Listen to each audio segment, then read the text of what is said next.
পিতা যদি মৃত্যুর আগে কোনো সন্তানকে আলাদা করে কোনো সম্পত্তি দেওয়ার ওসিয়ত করে যান, তবে সে ওসিয়ত মানা যাবে কি না, নাকি ইসলামী শরীয়ত মতে সমান ভাগে ভাগ করতে হবে? হঠাৎ মৃত্যু থেকে বেঁচে থাকার আমল কি? এরপর প্রশ্ন হলো, বর্তমানের সময়ে মেয়ে সন্তান জন্মগ্রহণ করলে আত্মীয় স্বজন ও পিতামাতার মুখ কালো হয়ে যায়। আবার অনেক ক্ষেত্রে দেখা যায় যে ইসলামে মেয়েদেরকে যে অধিকার দেওয়া হয়েছে তা থেকে তাদেরকে বঞ্চিত করা হয়। এ সম্পর্কে কিছু বলার অনুরোধ রইল। এরপরে প্রশ্ন হলো, ব্যাংক থেকে না চাইতেই যে সুদ আসে সেটা দিয়া ব্যাংকের সার্ভিস চার্জ থেকে কাটাকাটি করা যাবে কিনা। এরপরে অনেকগুলো প্রশ্ন আছে। একটা প্রশ্ন হলো, অজু করে কি কাপড় বদলালে অজুর কোনো সমস্যা হবে? অজু করার সময় যদি অজুর কোনো একটা নিয়ম ভুলে যায় অথবা অজু শুরুতে বিসমিল্লাহ পড়তে ভুলে যায়, তাহলে করণীয় কি? মনে মনে খারাপ কিছু জল্পনা কল্পনা করলে, চিন্তা করলে গুনাহ হবে কিনা? মহিলা মাদ্রাসার ছেলে শিক্ষক ক্লাস করাতে পারবে কিনা? এরপরে প্রশ্ন হলো, নির্ধারিত তারিখে বিদ্যুৎ বিল পরিশোধ না করলে আমাদের বিলম্ব মাসুল দিতে হয়, এতে কি সরাসরি সুদ হিসাবে গণ্য হবে? এরপরে প্রশ্ন হলো, মহিলারা কি স্বামীর বাম পাজরের হাড় থেকে সৃষ্টি হয়েছেন? এরপর প্রশ্ন হলো, সিগারেট কোম্পানিতে চাকরি করা যাবে কিনা? সর্বত্র আল্লাহর নির্দেশ যেন বাস্তবায়িত হয়, একজন মুসলমানের জন্য সেই চেষ্টা করা কি উচিত নয়? এরপর প্রশ্ন হলো, আমি এবং আমার পরিবার যদি জান্নাতি হই তাহলে কি একসাথেই থাকবো? যদি থাকি তবে কি সেটা অল্প সময় নাকি স্থায়ী? এরপরে প্রশ্ন হলো, সাউন্ড সিস্টেমে গান বাজনায় ভাড়া দিয়ে টাকা উপার্জন করা জায়েজ হবে কিনা? এটা তো তার ব্যবসা। এরপরে প্রশ্ন হলো, আমি একজন যুবক, আমি সালাত পড়ি, বেশিরভাগ সময় অসুস্থ থাকি, আল্লাহ কেন আমাকে বেশি বিপদের মুখে ফেলেন? আমাকে কিছু আমলের কথা বললেন যাতে করে বিপদে আমি সবর করতে পারি। ভাইরা আমাদের অনেকেরই অভিযোগ যে আমি এত নামাজ কালাম পড়ি তাও আমার এত বিপদ আসে কেন। আরেকটা আছে আমার সাথে পরিচিত, ওইটা নামাজ কালাম পড়ে না, তারপরে সে খুব সুখে শান্তি আছে। অনেক সময় এরকম হয় কি হয় না? শুধু তাই না, অনেক লোক দেখা যায় আগে বেনামাজি ছিল, বিপদ আপদ ছিল না, এখন নামাজ শুরু করছে, একটার পর একটা বিপদ, একটার পর একটা সমস্যা। হয় কি হয় না? দেখুন, নবী করিম সাল্লাল্লাহু আলাইহি ওয়াসাল্লামের একটা হাদিস আছে, আল্লাহ কাউকে ভালোবাসলে তার কিছু আলামত আছে, মার্কা আছে। আল্লাহ কাকে পছন্দ করেন, কাকে ভালোবাসেন, কিছু পছন্দ, কিছু আলামত আছে। এই আলামতেরগুলোর ভিতরে একটা আলামত হলো, ইন্নাল্লাহা ইযা আহাব্বা কওমান ইবতালাহুম, আল্লাহ যখন কাউকে ভালোবাসেন তাকে পরীক্ষায় ফেলেন। তাকে কি করেন? তাকে পরীক্ষায় ফেলেন। নবীগণ তাদের সম্পর্কে আপনার হাদিসে আছে, আসাদ্দুন নাসি বালাআন আল আম্বিয়া সুম্মাল আমসাল ফাল আমসাল, সবচেয়ে বেশি বালা, সবচেয়ে বেশি বিপদ মুসিবত এসেছে যাদের জীবনে, তারা কারা? নবী রাসূলগণ। তাদের সাথে যাদের যত বেশি মিল হবে তাদের জীবনে বিপদ আপদ তত বেশি আসবে।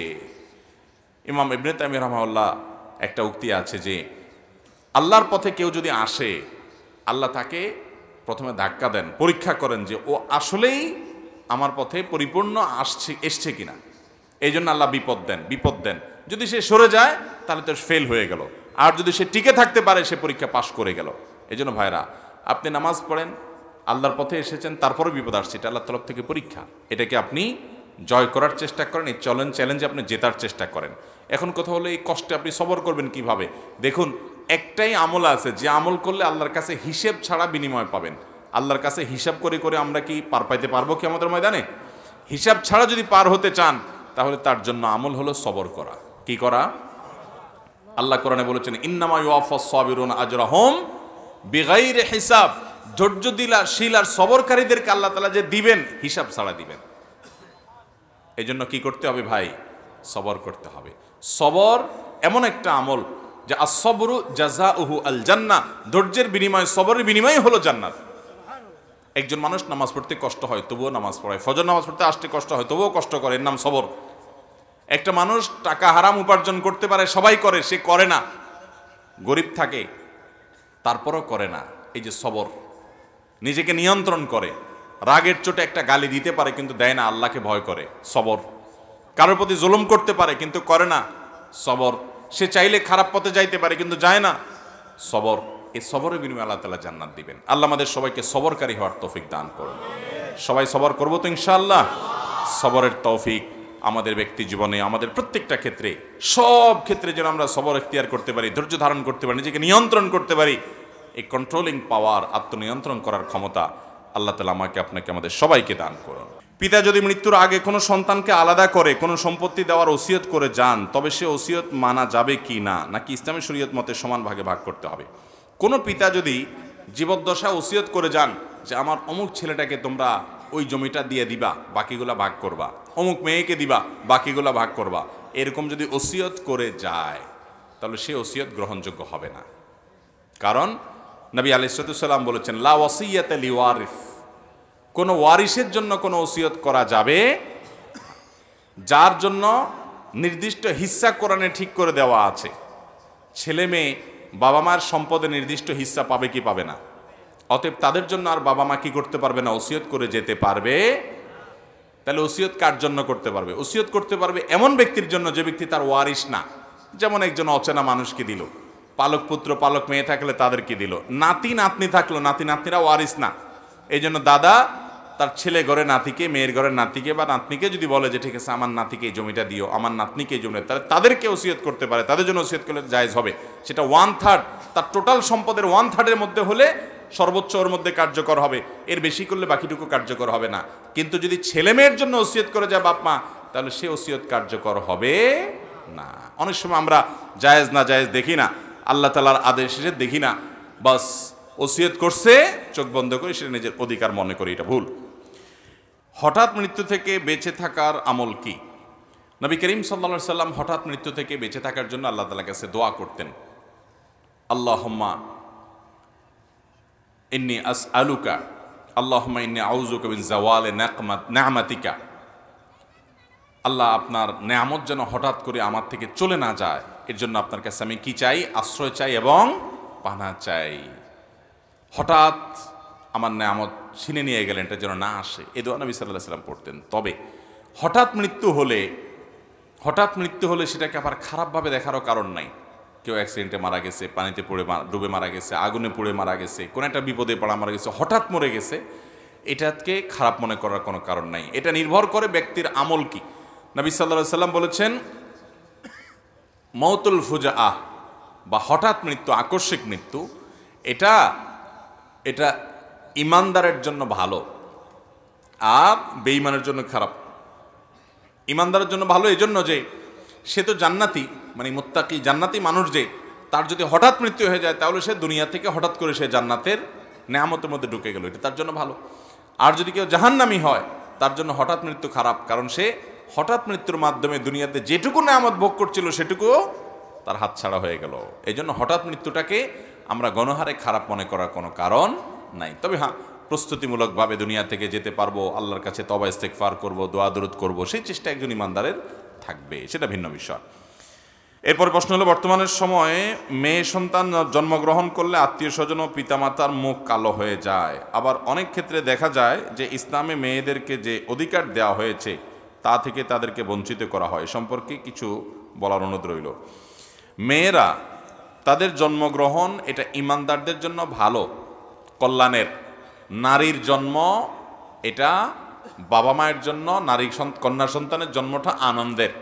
ছেলে সন্তান সেও তার জন্মটাও আনন্দের হতে পারে যদি সে নেককার হয়, ভালো হয়। কিন্তু কন্যা যদি হয়, মেয়ে যদি হয় কারোর, শুধুমাত্র মেয়ে হওয়ার কারণে আল্লাহ রাব্বুল আলামিন ওই ব্যক্তির জন্য সুসংবাদ রেখেছেন। নবী করিম সাল্লাল্লাহু আলাইহি সাল্লাম বলেছেন, কারোর যদি 2টা কন্যা সন্তান হয়, 3টা কন্যা সন্তান হয়, এই সন্তানকে সে সঠিকভাবে লালন পালন করে, পড়াশোনা করে, ভালো যোগ্য পাত্রস্থ করে দেয়, তাহলে নবী সাল্লাল্লাহু আলাইহি সাল্লাম ওই ব্যক্তির, ওই মা বাপের জান্নাতের দায়িত্ব নিয়েছেন। অথচ 1 ডজন ছেলেও যদি হয়, হাফ ডজন ছেলেও যদি হয়, তাদের জন্য এরকম কোনো কথা বলা হয়নি। অতএব ছেলে সন্তান হলে খুশি হবেন, মেয়ে সন্তান হলে মুখ কালো করবেন, এটা জাহেলি যুগের মানুষদের বদখাসলত, আইয়ামে জাহেলিয়াতের কাফেরদের বদভ্যাস ছিল এটা। ইমানদার কখনো এটাতে মন খারাপ করবে না, বরং ছেলে হলে খুশি হবে, মেয়ে হলে খুশি আরো বেশি হবে। কারণ মেয়ে হলে নবী সাল্লাল্লাহু আলাইহি সাল্লামের ওয়াদা আছে, পুরস্কার আছে। শুধু তাই নয়, ইমাম মালিক রহমতুল্লাহ আলাইহি বলেছেন, আল আম্বিয়া ও আবুল বানাত, নবীরা বেশিরভাগ মেয়েদের বাপ।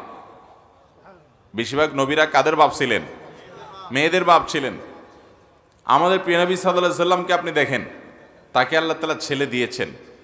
আব্দুল্লাহ কাসেমের জন্ম হয়েছে, কিন্তু তাদের মৃত্যু হয়ে গেছে সেই শিশুকালেই।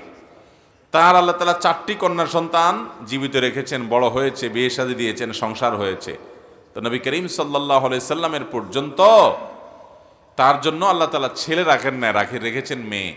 অতএব আল্লাহ যদি আপনাকে শুধু মেয়ে দেন আর মেয়ে রাখেন, তো আপনার তো গর্ব করা উচিত যে নবীর জন্য আল্লাহ তাআলা যা নির্বাচন করেছেন আপনার জন্য তা নির্বাচন করেছেন।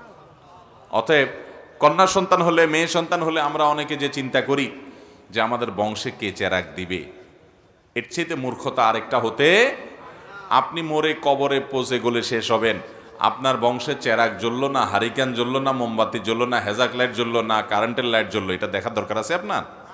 এর মতো বোকামি আরেকটা নাই। বংশের নাম কে নিবে সেই চিন্তা করেন। মুহাম্মদ সাল্লাল্লাহু আলাইহি সাল্লামের কোনো ছেলে বেঁচে থাকে নাই, তার 4টা মেয়ে শুধু বেঁচে ছিল। তার বংশের নাম নেওয়ার লোক দুনিয়াতে কম আছে না বেশি আছে? তার নাম নেওয়ার মানুষ যতজন আছে পৃথিবীতে, আরেকজন মানুষ আছে? দুনিয়ার সেলিব্রিটি, দুনিয়ার অমুক খেলোয়াড়, তমুক তারকা, এদের ভক্ত দুনিয়াতে বহুত পাবেন যতদিন তাদের গায়ের জোর আছে, পায়ের জোর আছে।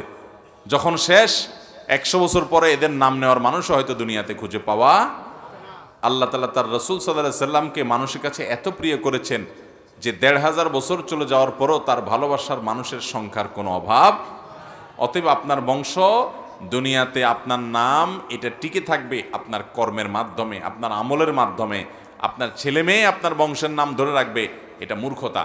অতএব মেয়ে সন্তান হলে মন খারাপ করা এটা জাহিলি যুগের মানুষদের স্বভাব। আল্লাহ বলেছেন যে ওয়াইদা বুশিরা আহাদুহুম বিল উনসা যাল্লা ওয়াজহুহু মুসওয়াদ্দাও ওয়া হুয়া কাযীম ইয়াতাওয়ারা মিনাল কওম মিন সুই মা বুশিরা বিহি। জাহিলি যুগের মানুষদের স্বভাব ছিল, তাদের কাউকে যদি বলা হতো তোমার মেয়ে হয়েছে, তো সে মন খারাপ করত, সে মুখ লুকাতো মানুষের থেকে যে তার মেয়ে হয়েছে। আজও অনেক জাহেল আছে আমাদের সমাজে, যে বউয়ের একটা বেশি 2টা 3টা মেয়ে হয়েছে আর ছেলে হয় না, তো বউয়ের প্রতি বিরক্ত হয়। আছে না নাই? অথচ এখানে বউয়ের কিছু নাই। আল্লাহ তাআলা বলেছেন যে আল্লাহ তাআলা যাকে ইচ্ছা তাকে কন্যা সন্তান দেন, যাকে ইচ্ছা তাকে আল্লাহ ছেলে সন্তান দেন, যাকে ইচ্ছা তাকে 2টাই দেন, আর যাকে ইচ্ছা তাকে আল্লাহ বন্দা বানান। ওয়াজআলু মান ইয়াশাউ আকীমা, এটা আল্লাহর ইচ্ছা, এখানে কারোর কোনো হাত নাই। শারীরিক ত্রুটি বিচ্ছুতি যাই আমরা বলি, মূলত সেটা আল্লাহর ইচ্ছা। অতএব মেয়ে সন্তান হলে মন খারাপ করা এটা জাহিলিয়াতের আলামত। আল্লাহ আমাদেরকে বেঁচে থাকার তৌফিক দান করুন।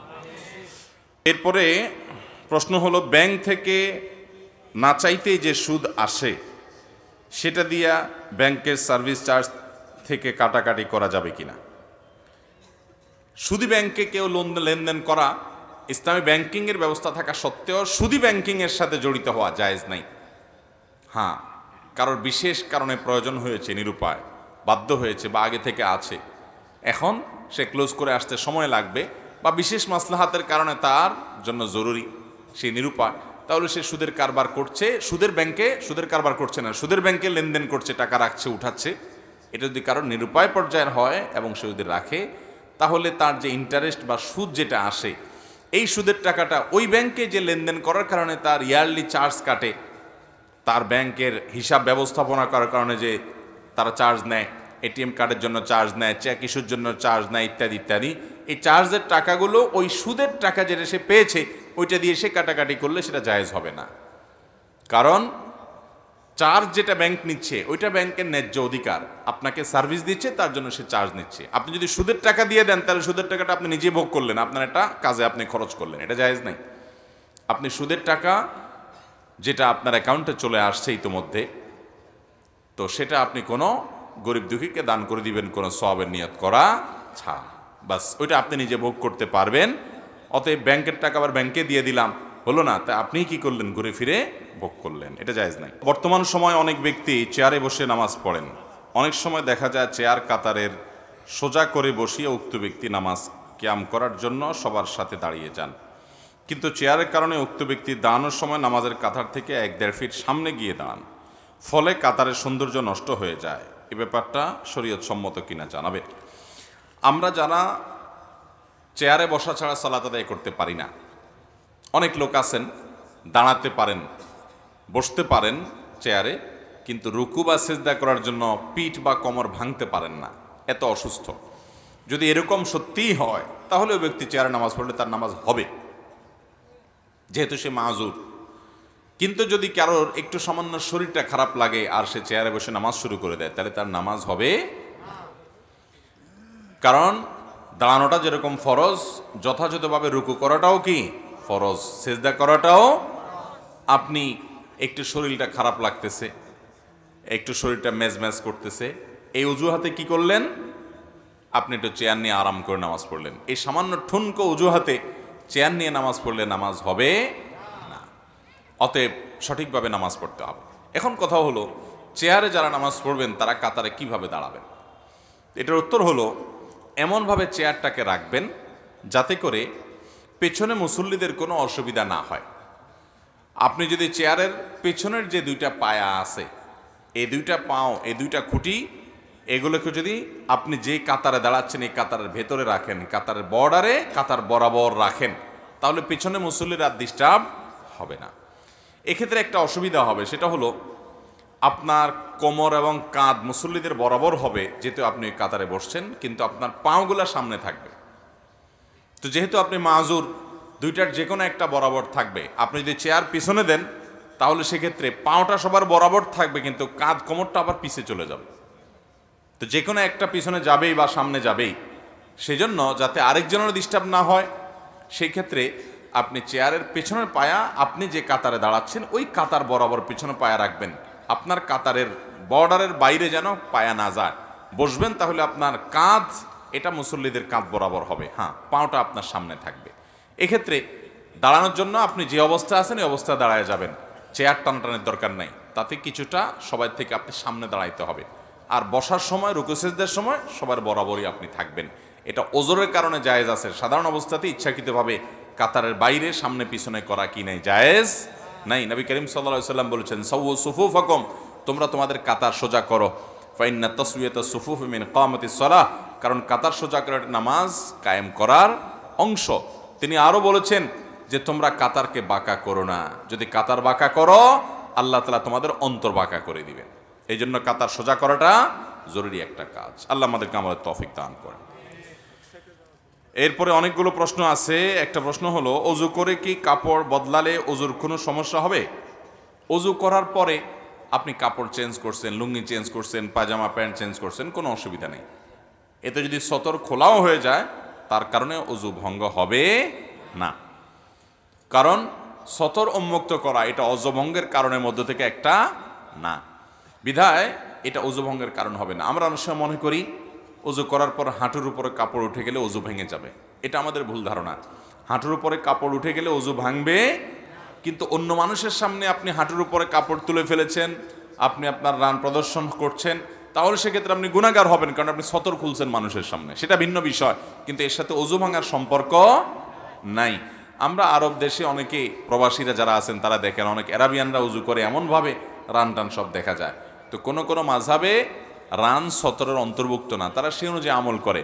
কিন্তু বিশুদ্ধ মত অনুযায়ী এবং জমহুর উলামাদের মত হলো যে রান সতরের অংশ, এবং হানাফি মাযহাবেও তাই। সেজন্য রান বা হাঁটুর উপরের অংশ যেন প্রদর্শন না হয়, সেটা সবসময় খেয়াল রাখতে হবে, অজু থাকুক আর না থাকুক। এর সাথে অজু ভাঙার সম্পর্ক নেই। যদি কোনো কারণে কাপড় উঠে যায় তার কারণে অজু ভাঙবে না, কিন্তু সতর ঢাকার যে গুনাহ সেটা আদায় হবে না। অজু করার সময় যদি অজুর কোনো একটা নিয়ম ভুলে যায় অথবা অজুর শুরুতে বিসমিল্লাহ পড়তে ভুলে যায়, তাহলে করণীয় কি? দেখতে হবে অজুর কোন জিনিসটা ভুলে গেছে। অজুর একটা কাজ ফরজ, হাত ধোয়া, সেইটা ভুলে গেছে, অথবা মাথা মাসা করা ফরজ, এটা সে ভুলে গেছে, তাহলে তার অজু হয় নাই, ওইটা তাকে করতেই হবে, না হলে অজু হবে না। এটার কোনো কাফারা চলবে না, ওই কাজটাই তাকে করতে হবে যদি ফরজ ভুলে যায়। আর যদি সুন্নাত ভুলে যায়, যেমন বিসমিল্লাহ বলতে ভুলে গেছে, তাহলে তার অজু হয়ে যাবে। কারণ হলো এটা কি না, ফরজও না ওয়াজিবও না, ফরজ ও ওয়াজিব না যেহেতু, অতএব এটার কারণে তার অজু ক্ষতি হবে না, অজু হয়ে যাবে। আমাদের চারদিকে সাধারণত ছেলেকে বিয়ে করানোর সময় পছন্দ হয়েছে কিনা জিজ্ঞাসা করা হয়, কিন্তু মেয়েদের ক্ষেত্রে তার বিবাহের পাত্র পছন্দ হয়েছে কিনা জিজ্ঞাসা করা হয় না। সেক্ষেত্রে তাদের পিতামাতার করণীয় কি? এটা তো খুবই গর্হিত কথা। বিয়ের ক্ষেত্রে ছেলে মেয়ে উভয়েরই কি আছে, মতামতের মূল্য আছে। ছেলেকে যেমন জিজ্ঞাসা করা হয়, মেয়েকেও জিজ্ঞেস করতে হবে। যদি কোনো জায়গায় এমন হয় যে মেয়েকে জিজ্ঞেস করা হয়নি, তার কোনো মতামত নেওয়া হয় নাই, সে জানেও না বা সে সন্তুষ্ট না, তাহলে বলপূর্বকভাবে যে মা বাপ তাকে বিয়ে দিচ্ছেন এটা জুলুম হবে, এবং এর কারণে মা বাপের কি হবে, গুনাহ হবে। আর যদি মেয়ে কোনো প্রকার সম্মতি প্রকাশ না করে, বরং অসম্মতি প্রকাশ করে, অনেক সময় দেখা যায় যে মেয়ে পছন্দ করে না, সে বলে যে আমি অপছন্দ করি, আমি এখানে বিয়ে বসবো না, তারপরও মা বাপ সেটা লুকোছাপা রাখে, মানুষকে জানতে দেয় না, ছেলে পক্ষকে জানতে দেয় না, বলে যে হ্যাঁ সব ঠিক আছে, যে আগদ পড়ায় দেয়, তাহলে শরীয়ত অনুযায়ী সে বিয়ে হবে না। কারণ হলো এখানে মেয়ের কি নাই? সম্মতি। ছেলে মেয়ের সম্মতি না থাকলে সে বিয়ে বিশুদ্ধ হবে না, বিশুদ্ধ হবে না। আল্লাহ তাআলা আমাদেরকে এসব বিষয়গুলোকে বুঝে বুঝে চলার তৌফিক দান করুন। ছেলে মেয়ে যারা আছে তাদের মতামতের মূল্য দিতে হবে। হ্যাঁ, কোনো মেয়ে সে জানে বিয়ের প্রস্তুতি চলছে, আলাপ সালাপ চলছে, অমুকের সাথে বিয়ে হবে, তমুকের সাথে বিয়ে হবে, সে জানে, কিন্তু সে এই বিষয়ে করে নাই, চুপচাপ আছে।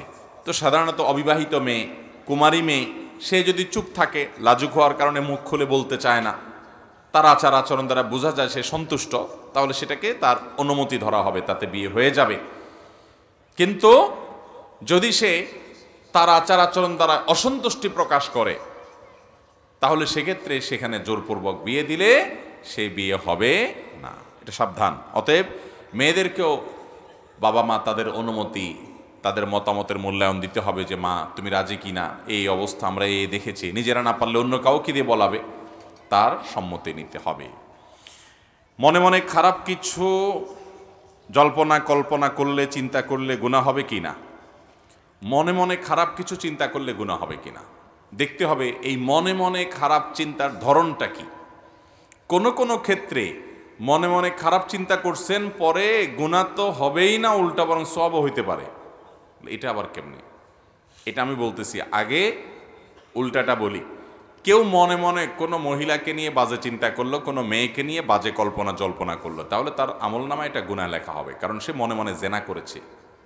ওই মহিলার ব্যক্তিত্বকে মনে মনে সে অপমান করেছে, জেনা করেছে। জেনা লাইনে আর নজর, চোখের জেনা যেরকম দেখা, মুখের জেনা যেরকম মুখ দিয়ে জেনা করা, হাতের জেনা যেরকম ধরা, ঠিক তেমনিভাবে মনের জেনা হলো মনে মনে কল্পনা করা, মনে মনে জেনা করা, মনে মনে জেনা চিন্তা এবং জল্পনা কল্পনা করা, বাজে কল্পনা করা। কারোর প্রতি কুধারণা করলো, খারাপ ধারণা করলো, আন্দাজেই বেহুদাই, তাহলে সে গুনাহগার হবে। এই জাতীয় খারাপ ধারণা, এই জাতীয় মনে বাজে কল্পনা গুনাহ, কারোর চরিত্র নিয়ে বা কাউকে জেনা করলেন ইত্যাদি ইত্যাদি। তবে মনে মনে আপনি একটা খারাপ কাজ করবেন চিন্তা করছেন যে আমি অমুক খারাপ কাজটা করব, প্ল্যান করছেন যে করব, কিন্তু কাজটা আপনি করেন নাই। আপনি একজনকে মারবেন নিয়ত করছেন যে আমি তার উপরে আঘাত করব, এটা তার উপরে জুলুম হবে, গায়ের জোর আছে, এর জন্য তার সামান্য ভুলের কারণে তাকে আপনি মারবেন, প্ল্যান করেছেন। আপনি মদ পান করবেন, প্ল্যান করেছেন। আপনি যৌতুক নিবেন, নিয়ত করছেন। এরকম খারাপ কাজের নিয়ত করছেন, কিন্তু পরক্ষণে আল্লাহর ভয়ে যদি সেই কাজটা থেকে ফিরে আসেন, না আমি করব না, তাহলে এই যে আপনি খারাপ করার চিন্তা করেছেন, জল্পনা কল্পনা করেছেন, নিয়ত করেছেন, কিন্তু সেখান থেকে আপনি ফিরে এসেছেন, তাহলে এই ফিরে আসার কারণে আল্লাহ তাআলা আপনাকে গুনাহ তো দিবেনই না, বরং আপনি খারাপ কাজ করার চিন্তা করে আবার ফিরে আসছেন, সেজন্য আপনাকে আল্লাহ তাআলা সওয়াব দিবেন। মানহাম্মা বিহাসানাতিন ফালাম ইয়ামালহা, যদি কেউ ভালো কাজ করার চিন্তা করছে কিন্তু করে নাই, করতে পারে নাই, সে তার নিয়ত ছিল সেই বছর হজে যাবে, কিন্তু হলো না, কোনো একটা বিপদ আসছে, তো আল্লাহ তাআলা তাকে ওই কাজটা করার সওয়াব দান করবেন। আবার কেউ কোনো খারাপ কাজের চিন্তা করেছে কিন্তু সেই কাজটা করে নাই, তো আল্লাহ তাআলা তাকেও সওয়াব দান করবেন, যেহেতু সে খারাপ কাজ থেকে ফিরে এসেছে। আর যদি সে খারাপ কাজ করার চিন্তা করে এবং খারাপ কাজটা করে, তখন তাকে আল্লাহ তাআলা একটা গুনাহ দিবেন, যেহেতু সে খারাপ কাজ করেছে। দেখেন আল্লাহ তাআলা কত আরহামুর রাহিমিন। ভালো কাজের নিয়ত করলে একটা সওয়াব হয়, আর কাজটা যদি করে তখন দুইটা সওয়াব হয়, কারণ একটা হলো নিয়ত করার সওয়াব, আর একটা হলো কাজটা করার সওয়াব। আর খারাপ কাজ করবে সে নিয়ত করেছে, তো আল্লাহ তাআলা অপেক্ষা করেন, আল্লাহর ফেরেশতারা যারা লিপিবদ্ধ করেন তারা অপেক্ষা করেন। এই লোকটা যদি খারাপ কাজটা করে, তাহলে তার আমলনামায় একটা খারাপ কাজের গুনাহ হয়। আর যদি সে ফিরে আসে, ওই গুনাহ লেখা হয় না, বরং সে ফিরে আসার কারণে কি হয়, উল্টা আরো সওয়াবের ভাগীদার হয়। তাহলে মনে মনে খারাপ চিন্তাকে আমরা দুই ভাগে ভাগ করতে পারি। এক হলো যে মনে মনে আপনি কারো সম্পর্কে খারাপ ধারণা করলেন। মানুষের চরিত্র হনন অনেক বড় একটা ব্যাপার, অনেক বড় ব্যাপার। তাহসাবুনাহু হাইয়িনা ওয়া হুয়া ইনদাল্লাহি আযীম, আল্লাহ বলেছেন এগুলো তোমরা তুচ্ছ মনে করো, অথচ আল্লাহর কাছে এটা অনেক বড় ব্যাপার। তো এরকম কাজ যদি কেউ করে, তাহলে তার আমলনামাতে গুনাহ লেখা হয়ে যাবে। কেউ মনে মনে কোনো মেয়েকে নিয়ে জল্পনা কল্পনা করেছে, ছবি দেখেছে, ভিডিও দেখেছে, ওই মেয়েকে নিয়ে জেনা করেছে, বাস তার আমলনামা কি হবে, গুনাহ লেখা হয়ে যাবে। আল্লাহ আমাদেরকে গুনাহগুলো থেকে বেঁচে থাকার তৌফিক দান করুন। আর কেউ কোনো একটা কোনো খারাপ বন্ধুর সাথে যাবে, কোনো খারাপ জায়গায় যাবে, কোনো খারাপ কাজ করবে, চিন্তা করেছে, নিয়ত করে রেখেছে, কিন্তু সে করে নাই, তাহলে তার কি হবে না? গুনাহ হবে না। মহিলা মাদ্রাসার ছেলে শিক্ষক ক্লাস করাতে পারবে কিনা? যদি মাদ্রাসা মহিলা হয়, মেয়েদের মাদ্রাসা হয়, তাহলে মেয়েদের মাদ্রাসায় মেয়েরাই শিক্ষকতা করবে, এটাই হওয়া উচিত। যদি পুরুষরা শিক্ষকতা করতে হয়, তাহলে অনেক শর্ত শারায়েত মেনে করতে হবে। সেই শর্তগুলোর 1 নম্বর হলো শরীয়তের পর্দার বিধানকে অক্ষরে অক্ষরে মানতে হবে। যেমন পর্দার আড়ালে থেকে পড়াবে এবং কোনো রকমের ফিতনা যাতে না হয় সেজন্য সকল ব্যবস্থা গ্রহণ করবে। কারণ আল্লাহ রাব্বুল আলামিন পর্দার এই বিধানটাকে ফরজ করেছেন, আমাদের ইজ্জত সম্ভ্রমকে হেফাজত করার নির্দেশ করেছেন। অতএব এটা কোনোভাবে লঙ্ঘিত হতে পারে, সেই দুয়ার উন্মুক্ত করা যাবে। যেই পুরুষ পড়াচ্ছেন, সেই পুরুষ কি পড়াচ্ছেন সিসি ক্যামেরায় মনিটরিং হবে, তিনি কি কথা বলছেন, তার অ্যাটিটিউড কি, সেগুলো মনিটর করতে হবে, দেখভাল করতে হবে, যাতে কোনো ফিতনা পতিত না হয়। এরকম শর্ত সাপেক্ষে ছেলেরা মেয়েদেরকে পড়ালেটা জায়েজ আছে, কিন্তু মহিলাদের জন্য মহিলা শিক্ষক যদি পাওয়া যায় সেটাই অগ্রাধিকার দিতে হবে। এরপরে প্রশ্ন হলো, নির্ধারিত তারিখে বিদ্যুৎ বিল পরিশোধ না করলে আমাদের বিলম্ব মাসুল দিতে হয়, এতে কি সরাসরি সুদ হিসাবে গণ্য হবে? যেই কোনো লেনদেনে, যেই কোনো কাজে আপনার আর্থিক দণ্ড যেটা আরোপ করা হয়, শরিয়ার দৃষ্টিকোণ থেকে সেটা জায়েজ নাই। সেটা বিদ্যুৎ বিল বলেন, পানির বিল বলেন, বা অনেক সময় স্কুল কলেজে দেখা যায় ছেলে মেয়ে ফাঁকি দিয়েছে, একদিন যায় নাই বা দেরি করে গেছে, তো তার জন্য জরিমানা আরোপ করা হয়, এত টাকা জরিমানা। এটা জায়েজ নাই শরীয়তে। আর্থিক দণ্ড আরোপ করা এভাবে এ ধরনের ক্ষেত্রে জায়েজ নাই। বলে তাহলে কি করবে? তার বিকল্প ব্যবস্থা করা যেতে পারে। যেমন কথার কথা, তুমি 2 দিন কামাই দিলে তোমার ভর্তি বাতিল, তাহলে ওই যেটা আর্থিক জরিমানা করা হতো ওইটাকে ভর্তি রিনিউর জন্য ফি হিসাবে দিবে, ওইটা জায়েজ হতে পারে। এখন কথা হলো, বিদ্যুৎ বিল বা অন্যান্য বিল এগুলো দিতে দেরি করলে তো আমাদের অটোমেটিক অতিরিক্ত চার্জ চলে আসে, জরিমানা চলে আসে। এটা না দিলে তো আমার লাইন পাবো না। তাহলে তো আপনি নিরুপায়। চেষ্টা করবেন সবসময় টাইমলি দিয়ে দেওয়ার, যাতে করে আপনার জরিমানা গুনতে না হয়। ইমানদার হিসাবে যাতে করে ওই গুনাহে লিপ্ত হতে না হয় বা গুনাহের স্পদ তৈরি না হয়, সেজন্য আপনি চেষ্টা করবেন। কখনো ভুলে গেছেন বা বিশেষ কারণে দেরি হয়ে গেল, তাহলে সেক্ষেত্রে আপনি যদি দেন আপনার গুনাহ হবে না, যেহেতু আপনার হাতে না, আপনি নিরুপায়, আপনাকে বাধ্য করা হচ্ছে এই আর্থিক দণ্ড দেওয়ার জন্য, আপনার জন্য গুনাহ হবে না। কিন্তু আর্থিক জরিমানা নেওয়া এটা এমনিতে কি না, জায়েজ নাই। এরপরে প্রশ্ন হলো, মহিলারা কি স্বামীর বাম পাজরের হাড় থেকে সৃষ্টি হয়েছেন? মহিলারা বাম পাজরের হাড় থেকে সৃষ্টি হয়েছেন কিনা এ সম্পর্কে আমরা একটা হাদিস জানতে পারি। নবী করিম সাল্লাল্লাহু আলাইহি সাল্লাম বলেছেন, তোমরা নারীদের সাথে বসবাস করার ক্ষেত্রে স্বামী তার স্ত্রীর সাথে বসবাস করার ক্ষেত্রে সুন্দরভাবে বসবাস করবে। তারা ভুলটুল কিছু করলে নবী সাল্লাল্লাহু আলাইহি সাল্লাম তাদেরকে সংশোধন করার জন্য বলেছেন। কিন্তু বেশি সংশোধন করার চেষ্টা করা, অনেকে আছে একেবারে বেশি তেড়ামি করে, বেশি সোজা করতে চায়। নবী সাল্লাল্লাহু আলাইহি সাল্লাম তাদের সম্পর্কে বলেছেন, বেশি সোজা করতে চাইলে ভেঙে যাবে তারা। কারণ ফাইন্নাহুন্না খুলিকনা মিনাদ দিলআইল আইসারি, কারণ পুরুষের বাম পাজরের হাড্ডি থেকে তাদেরকে তৈরি করা হয়েছে যেটা একটু বাঁকা। অতএব খুব বেশি সোজা করতে গেলে এটা ভেঙে যাবে, সীমা লঙ্ঘন করা যাবে না। আল্লাহ বলেছেন, ওয়া আশিরুহুন্না বিল মারুফ, তোমরা নারীদের সাথে, স্ত্রীদের সাথে বসবাস করবে সুন্দরভাবে। ভুল হলে সংশোধন করবে, কিন্তু বেশি তেড়ামি গোড়ামি করতে যাবে না, বেশি টাইট দিতে যাবে না। এ হাদিস থেকে স্পষ্টত বোঝা যায় যে মেয়েরা বাম পাজরের হাড় থেকে তৈরি হয়েছে। কিন্তু এর মানে কি? অনেকে মনে করেন এর মানে প্রত্যেক স্বামীর বাম পাজরের হাড় থেকে তার স্ত্রী তৈরি হয়েছে। এটা ভুল কথা, এটা সঠিক না। কারণ প্রথমত অনেক মহিলা আছে যাদের বিয়েই হয় নাই, তাহলে সে কোত্থেকে তৈরি হয়েছে? হতে পারে কি পারে না? অনেক মেয়ে আছে বিয়ে হয় না, দুনিয়া থেকে চলে গেছে, তাহলে এই মহিলা তৈরি হলো কোত্থেকে? তাহলে বাম পাজরের হাড় থেকে তৈরি হওয়ার কথাটা হাদিসে কোত্থেকে আসলো? এটার উত্তর হলো, আল্লাহ তাআলা প্রথম মানুষ তৈরি করেছেন আদম আলাইহিস সালামকে। তাকে কোত্থেকে তৈরি করেছেন? মাটি থেকে তৈরি করেছেন। মাটি থেকে তৈরি করার পর আদম আলাইহিস সালামের বাম পাজরের হাড় থেকে মা হাওয়াকে তৈরি করেছেন। তাহলে প্রথম নারী যিনি, তিনি তার স্বামীর বাম পাজরের হাড় থেকে তৈরি হয়েছেন। পৃথিবীর এরপরে সব মহিলারা স্বামীর বাম পাজরের হাড় থেকে তৈরি হয়েছে, ব্যাপারটা এরকম না। বিধায় ভুল ধারণা আমাদের ভাঙতে হবে।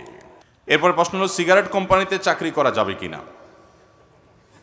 সিগারেট কোম্পানিতে অথবা এমন কোনো প্রতিষ্ঠানে চাকরি করা জায়েজ হবে না যেই প্রতিষ্ঠান হারাম জিনিস প্রোডাকশন করে। আপনি সেখানে কাজ করতেছেন, সেটা তৈরি করাতে আপনার শ্রম দিচ্ছেন, তাহলে আপনি অন্যায় কাজে সহযোগিতা করছেন। আল্লাহ বলেছেন সূরা মায়দা 2 নম্বর আয়াতে, তাআবানু আলাল বিররি ওয়াত তাকওয়া ওয়ালা তাআবানু আলাল ইসমি ওয়াল উদওয়ান। তোমরা ভালো এবং তাকওয়ার কাজে একে অন্যের সহযোগিতা করো, পাপ এবং সীমালঙ্ঘনের কাজে একে অন্যের সহযোগিতা করবা না।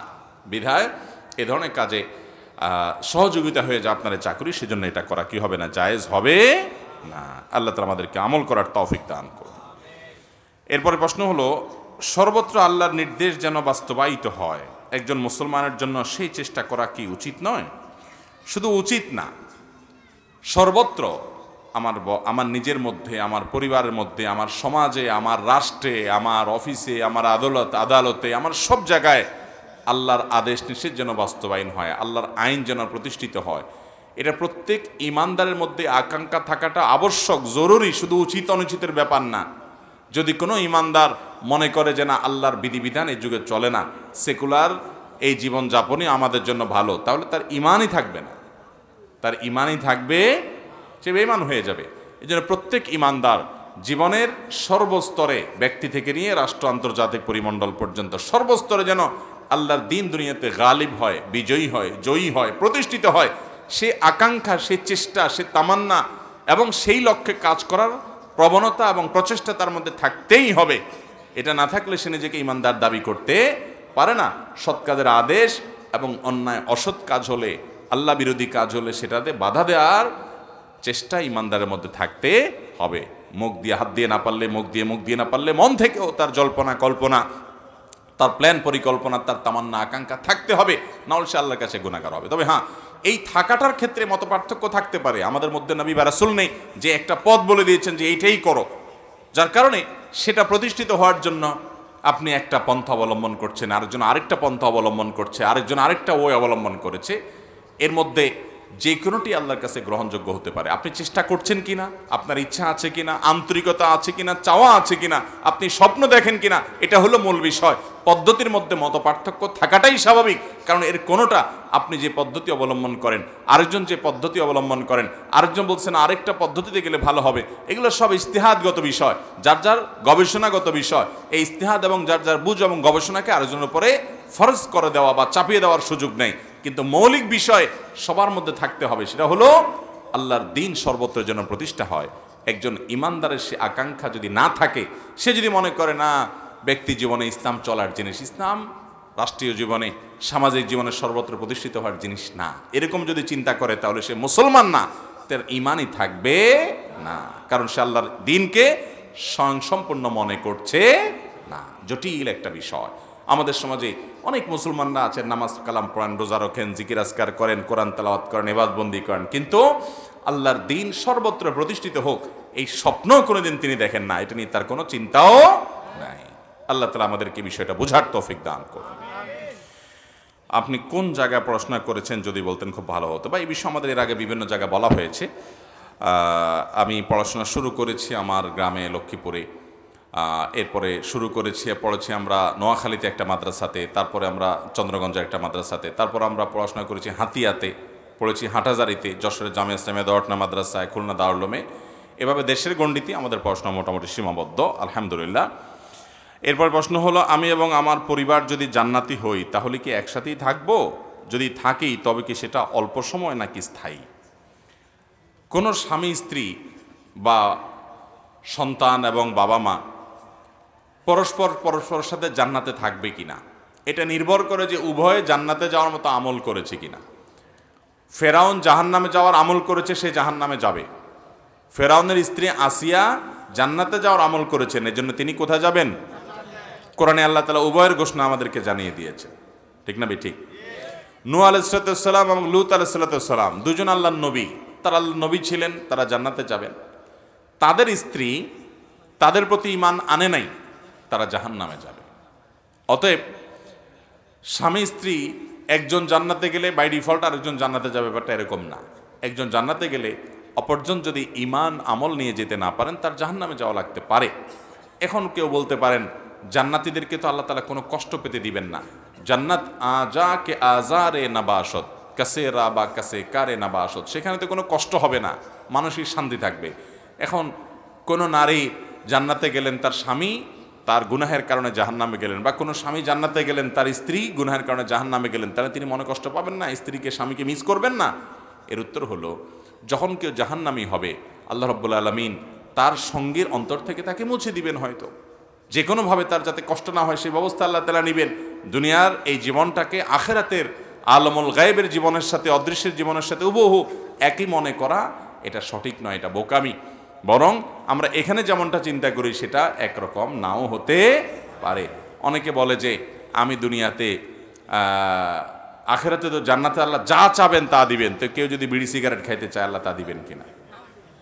এর উত্তর হলো যে এই যে কুরুচি, এই নোংরা রুচি দুনিয়াতে আপনার হয়তো হয়, আপনি যখন জান্নাতে যাবেন আপনার এই কুরুচি থাকবে না, বিধায় আপনার টেনশন করার দরকার নাই। এরপরে প্রশ্ন হলো, সাউন্ড সিস্টেমে গান বাজনায় ভাড়া দিয়ে টাকা উপার্জন করা জায়েজ হবে কিনা? এটা তো তার ব্যবসা, ব্যবসা হলেই কি সেটা জায়েজ হয়ে যাবে?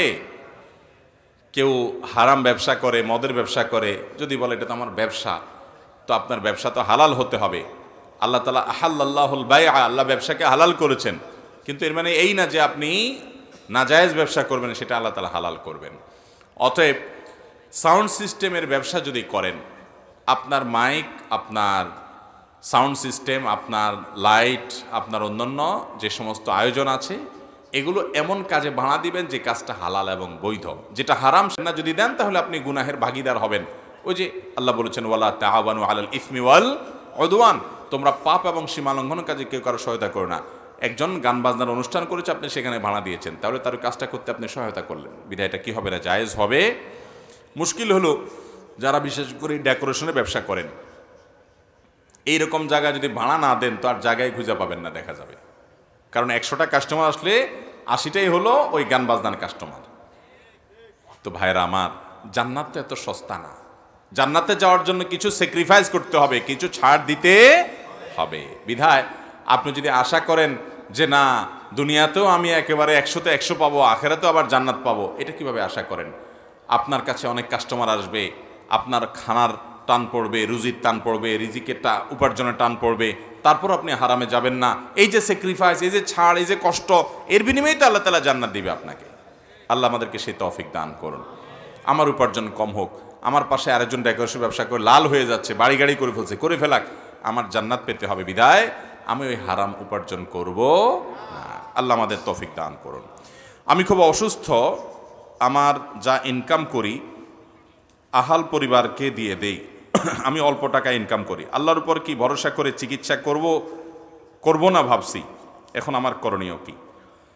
দেখুন, অনেকে এরকম আছেন যে তার উপার্জন কম, নিজের চিকিৎসা করতে গেলে আর বাপ মা ভাই বোনের খরচ দিতে পারেন না, আবার তাদের খরচ দিতে গেলে নিজের চিকিৎসা হয় না। তো এই ক্ষেত্রে তার জন্য নিজের চিকিৎসা না করে পরিবারের ভরণ পোষণ দিলেন জায়েজ হবে কিনা? উত্তর হলো এটা জায়েজ হবে।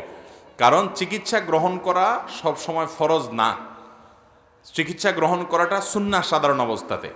আপনি যদি মনে করেন যে আল্লাহর উপর আমি তাওয়াক্কুল করলাম, আমি আজওয়া খেজুর খেলাম, আমি দোয়া করলাম, আমি কোরআন থেকে শেফা গ্রহণ করলাম, আল্লাহ তাআলা চাইলে এখান থেকে আমাকে শেফা দিতে পারেন, আর আল্লাহ না চাইলে ওষুধ খেয়েও আমার শেফা নাও হতে পারে, আমি আল্লাহর উপর তাওয়াক্কুল করলাম আর পরিবারের ভরণ পোষণ দিলাম, এটা জায়েজ হবে, এটার কারণে গুনাহ হবে না। আর যদি আপনি নিজে চিকিৎসাও করেন, আবার পরিবারকে যতটুকু না হলে ততটুকু দেওয়ার চেষ্টা করেন, তো সেটাও আপনার জন্য জায়েজ হবে। কিন্তু আপনার চিকিৎসা করাটা আপনার জন্য ফরজ বা ওয়াজিব নয়, যেটা তরক করলে আপনার কি হবে? গুনাহ হবে। এরপরে প্রশ্ন হলো, সম্প্রতি পাঠ্যপুস্তক নিয়ে যে সমালোচনা তৈরি হয়েছে, ইতিমধ্যে মাননীয় শিক্ষামন্ত্রী সেটা পরিবর্তনের কথা বলেছেন, এতে কি আপনারা সন্তুষ্ট হয়েছেন?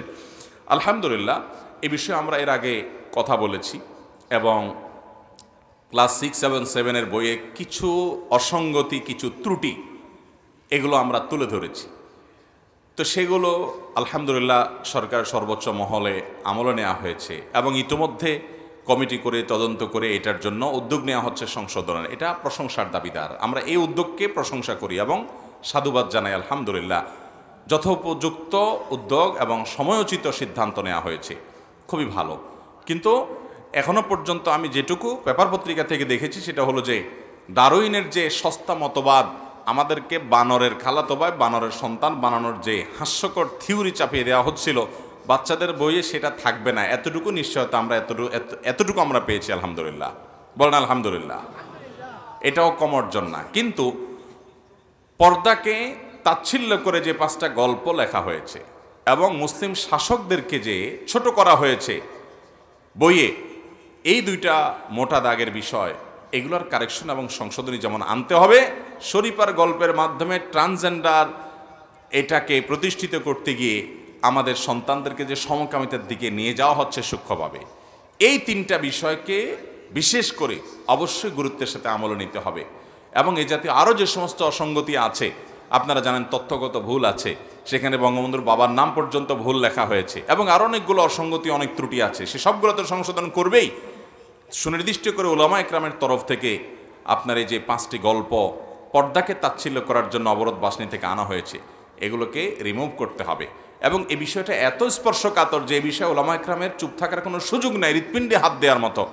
আমাদের সন্তানরা আমাদের ট্যাক্সের টাকায় কুফুর শিখবে, শিরিক শিখবে, তার মা বোরকা পরে, তার মা পর্দা করে, তার শিক্ষিকা পর্দা করে, তার দাদি পর্দা করে, তার নানি পর্দা করে, তার খালা পর্দা করে, সে বাঙালি মুসলিম, মুসলমান তো বটে, বাঙালি নারী, এমনকি বাঙালি হিন্দুও মহিলা যদি হয়, তাকে আপনি যদি কল্পনা করেন তো আপনি দেখবেন যে একজন মাথায় কাপড় দেয়া নারী আপনার স্মৃতিতে ভেসে আসছে। সেখানে এ বাঙালির সংস্কৃতি, এটাকে দূর করা, মুসলমান সন্তানকে পর্দার প্রতি বীতশ্রদ্ধ করা, শিক্ষার নামে এই কুশিক্ষা কখনো গ্রহণযোগ্য হতে পারে। আমরা আশা করব যে ডারউইনের মতবাদের এই তথ্যটা, এই থিওরিটা, এটা যেরকম বাচ্চাদের বই থেকে বাদ দেওয়ার সিদ্ধান্ত নেওয়া হয়েছে, আমরা প্রশংসা করি, আমরা সাধুবাদ জানাই যারা এর জন্য সিদ্ধান্ত গ্রহণ করেছেন। আল্লাহ তাআলা তাদেরকে আজর আজিম দান করুক, হেদায়েতের দৌলত দান করুক। কিন্তু সেই সাথে ওই যে পর্দাকে তাচ্ছিল্য করে দেওয়া গল্পগুলো এবং শরীফার গল্প এবং মুসলিম শাসকদেরকে ভিলেন বানানোর যে চক্রান্ত এবং মন্দিরের ছবি, অর্ধলঙ্গ আপনার প্রতিমার ছবি দিয়ে ভরে ফেলা, আবার আনুপাতিক হারে সংখ্যাগরিষ্ঠ মুসলমানদের এই দেশে মসজিদের ছবি ইত্যাদি কম দেওয়া সহ আরও যে সমস্ত আপনার বিকৃতি, যে সমস্ত বিভ্রাট বইয়ে আছে, চক্রান্ত এই বইয়ে আছে, সেগুলো সবগুলো দূর করা হোক। আলহামদুলিল্লাহ, আমাদের এই দেশের মানুষ ধর্মপ্রাণ, হিন্দুরা তাদের ধর্ম পালন করে, মুসলমানরা তাদের ধর্ম পালন করে এবং শান্তিপূর্ণ সহাবস্থানে বিশ্বাস করে। যারা পাঠ্যপুস্তক প্রণয়নের সময় ইচ্ছাপূর্বকভাবে এই সমস্ত ধর্মবিদ্বেষী, এগুলো সকল ধর্মের উপরে আঘাত, ধর্মবিদ্বেষী এই সমস্ত উদ্যোগ গ্রহণ করেছে, তারা এই দেশের শত্রু, এদেশের মানুষের শত্রু। তারা অস্থিতিশীল পরিস্থিতি তৈরি করতে চায়, কোনো বিশেষ এজেন্ডা বাস্তবায়ন করতে চায়। আল্লাহ রাব্বুল আলামিন এই সকল চক্রান্তকারীদের মুখোশগুলোকে উন্মোচন করে দেখ। সরকারের সর্বোচ্চ মহল তাদেরকে বের করে শাস্তির আওতায় আনবে আমাদের বিশ্বাস। কিন্তু ডারউইনের মতবাদ যেটা বাদ দেওয়া হয়েছে, আমরা অন্তঃস্থল থেকে সাধুবাদ জানাই, শুকরিয়া জানাই, সরকারের সময়োচিত সিদ্ধান্ত নিয়েছে, কিন্তু বাকিগুলোরও ব্যবস্থা নিতে হবে। আল্লাহ তাআলা সেই তৌফিক সংশ্লিষ্ট সবাইকে দান করুন।